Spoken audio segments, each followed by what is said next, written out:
Following the 2020 coronavirus lockdowns, Warren Buffett dumped all of Berkshire Hathaway's massive airline holdings. He explained that events like that calamity are on the lower levels of probabilities that happen. Buffett's exact explanation and what we can learn from it coming up.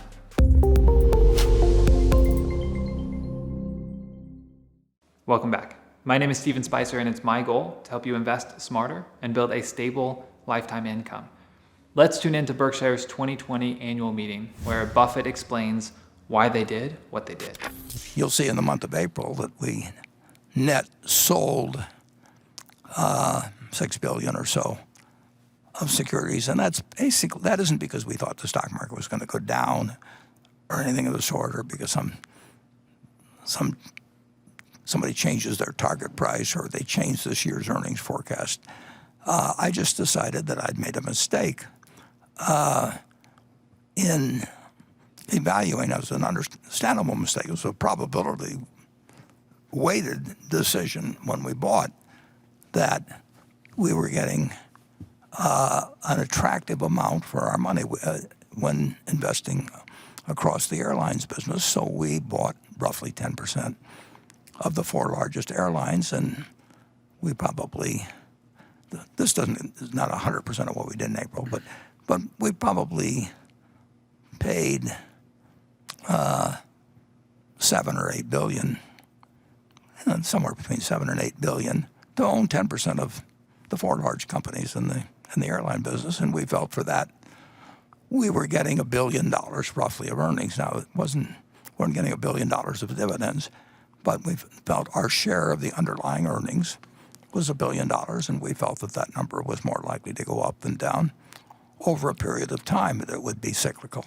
obviously, but it was as if we bought the whole company, but we bought it through the New York Stock Exchange, and we could only effectively buy 10% roughly of the four, and we treat it mentally exactly as if we were buying a business, and it turned out I was wrong about that business because of something that was not in any way the fault of four excellent CEOs. I mean, believe me, no joy being a CEO of an airline, but the companies we bought were well managed. They did a lot of things right. It's a very, very, very difficult business because you're dealing with millions of people every day, and if something goes wrong for 1% of them, they are very unhappy.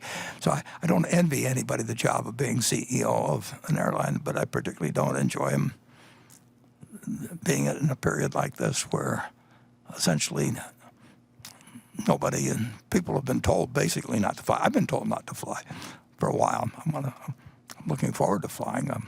May not fly commercial, but that's another question. But the airline business, and I may be wrong, and I hope I'm wrong, but I think it changed in a very major way, and it's obviously changed in the fact that the four companies are each going to borrow, perhaps an average of at least 10 or 12 billion each. Well, you have to pay that back out of earnings over some period of time. I mean, you're 10 or 12 billion dollars worse off if that happens. And of course, in some cases, they're having to sell stock or sell the right to buy a stock at these prices, and that takes away from the upside down.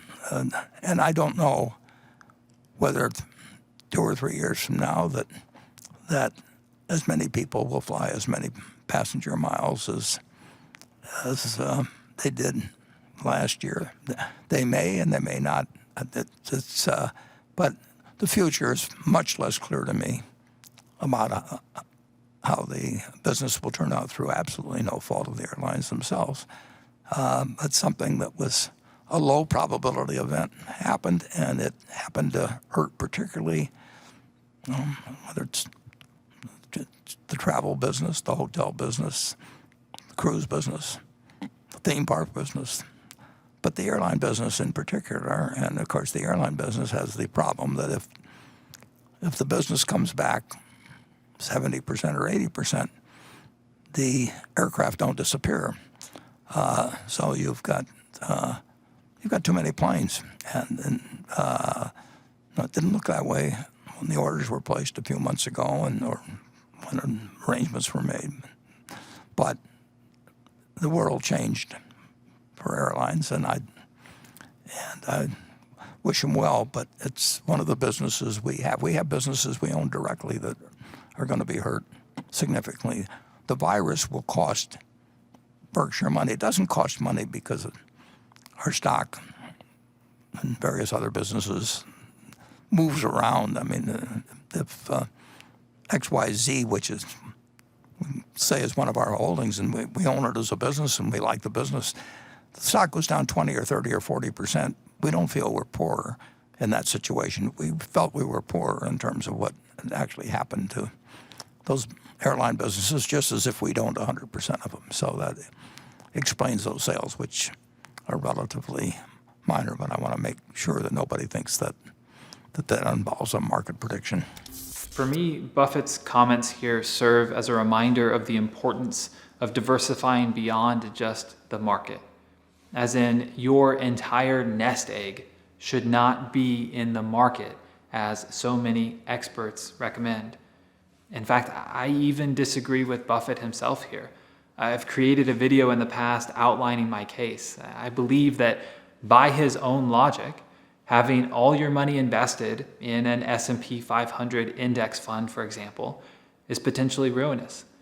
There's absolutely no reason that a mega catastrophe, his word, about which he warns, could be one of those rare events that falls even further down on Buffett's levels of probability that can happen. It's always a problem if there are things on the lower levels of probabilities that happen sometimes.